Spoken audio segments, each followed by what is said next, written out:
Не беше нејзина одлука да ме остави. Мајка ми немаше каде да живее. Живееше во некоја мала собичка, беше под кирија. Немаше услови и социјалната служба ме зеде и ме однесе. Некој пријавил.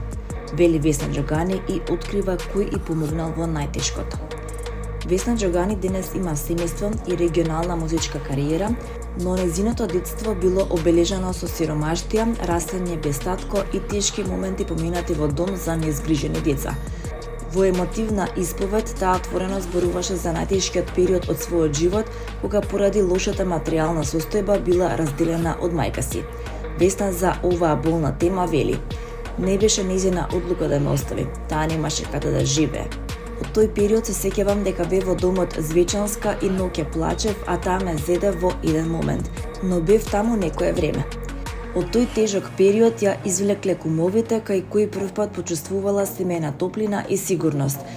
Мајка и на работа запознала брачен пар од Хрватска, љубезни луѓе на кои им се пожалила и тие ја извадиле Весна од домот.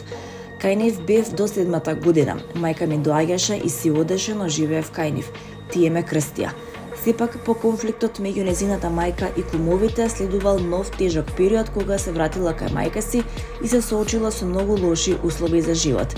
Преминот од сигурна средина во таква реалност бил исклучително тежок за едно дете, но луѓето кои помогнале не ја заборавиле. Судењето на Расел Брент за силување и сексуален напад е одложено до октомври, објавија светските медиуми. Првично закажано за јуни, судењето во Велика Британија против актерот и комичар сега ќе се одржи подоцна во годината, потврди лондонски судија. Во април 2025 година Расел Брент беше обвинет од страна на Крунската обвинителска служба за едно обвинение за силување, непристоен напад и орално силување, како и 2 обвиненија за сексуален напад врз основа на обвинувањата на 4 анонимни жени.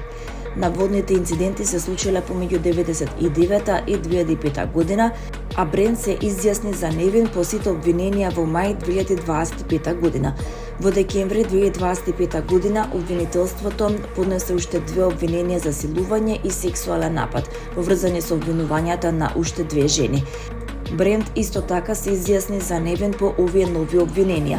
Тој првпат беше обвинет за сексуален напад во септември 2023 година, кога 5 жени зборуваа за своите наводни искуства во заедничка истрага на Sunday Times и Dispatch на Канал 4.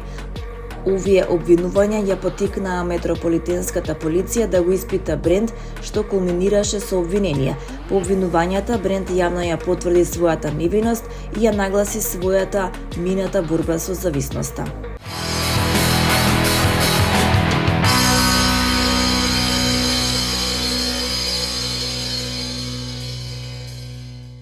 Весна Гиновска-Илкова е родена на 2 април 1972 година во Скопје.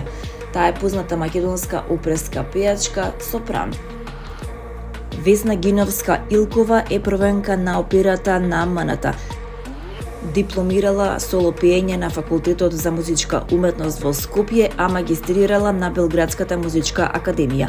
Дебитирала на оперската сцена на МНТ во 1996 година со улогата на Микаела во операта Кармен, во која настапила со рускиот тенор Сергеј Дубровин. Истата година била ангажирана како постојан член на оваа музичка институција.